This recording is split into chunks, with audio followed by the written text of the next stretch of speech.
Following affirmation for about 5 minutes night and morning. I am now writing in my subconscious mind the idea of God's wealth. God is the source of my supply, and I know God is the life principle within me, and I know I'm alive. And all my needs are met at every moment of time and point of space. God's wealth flows freely, joyously, and ceaselessly into my experience. And I give thanks for God's riches forever circulating in my experience. Step 4. When thoughts of lack come to you, such as, I can't afford that trip, or I can't meet that note in the bank, or I can't pay that bill, never finish a negative statement about finances. This is mandatory. Reverse it immediately in your mind by affirming, God is my instant and everlasting supply, and that bill is paid in divine order. If a negative thought comes to you 50 times in 1 hour, reverse it each time by thinking and affirming, God is my instant supply, meeting that need right now.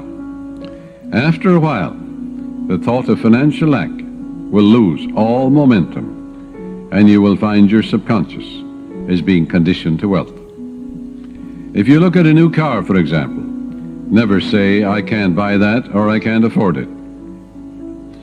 Your subconscious takes you literally and blocks all your good.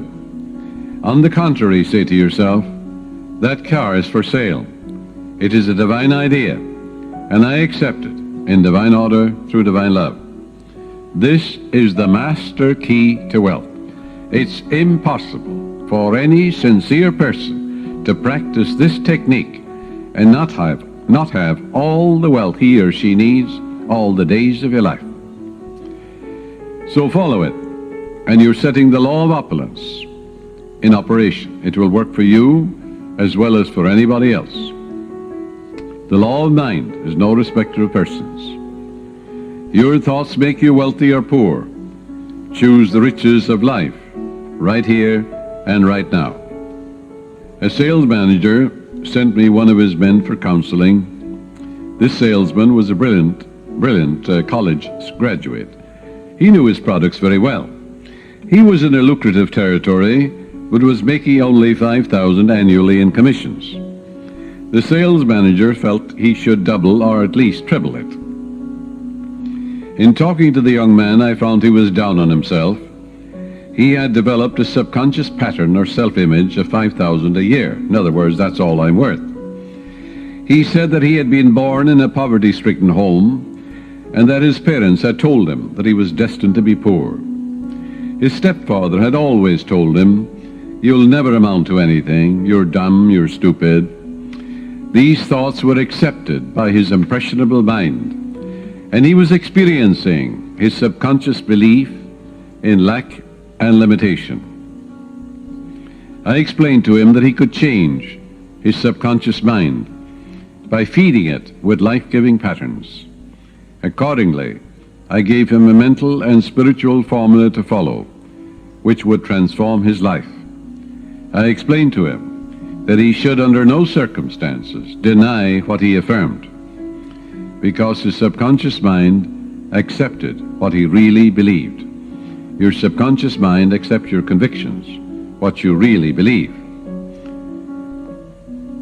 So believe in God's wealth and God's riches, which are all around you, by the way.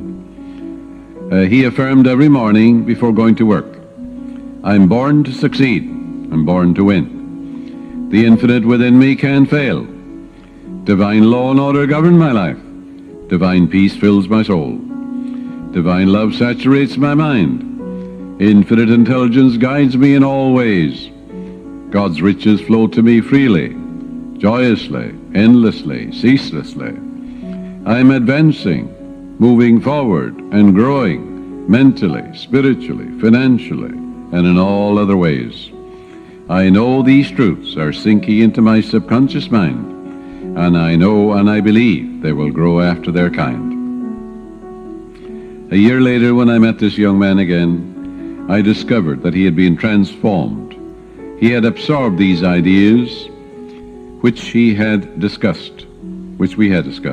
And he said, I am appreciating life now, and wonderful things have happened. I have an income of $25,000 this year, 5 times greater than the previous year.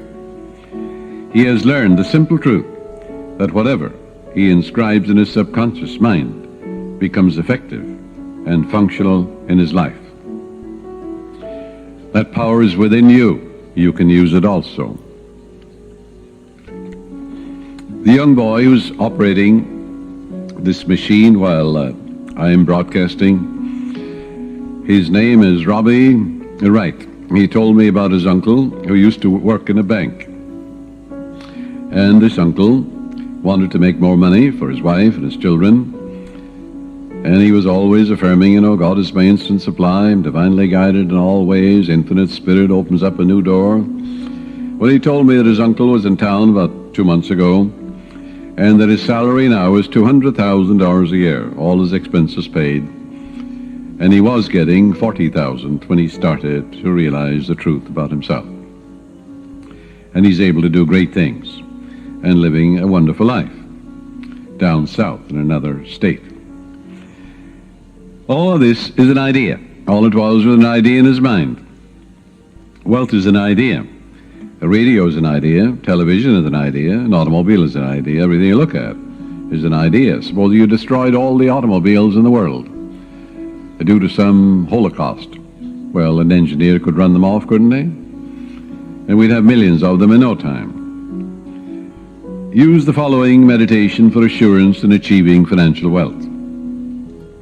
Thou madest him to have dominion over the works of thy hands. I know that my faith in God determines my future. My faith in God means my faith in all things good. I unite myself now with true ideas, and I know the future will be the image and likeness of my habitual thinking. As a man thinketh in his heart or subconscious, so is he. From this moment forward, my thoughts are on whatsoever things are true, whatsoever things are honest, whatsoever things are just, whatsoever things are lovely and of good report. Day and night I meditate on these things, and I know these seeds, which are thoughts, which I habitually dwell upon, will become a rich harvest for me. I am the captain of my soul. I am the master of my fate. For my thought and feeling are my destiny. You see, prayers and affirmations are not for the purpose of changing God or the living spirit or the life principle or influencing the divine. God is the same yesterday, today, and forever. You don't change God, but you align yourself mentally with that which was always true.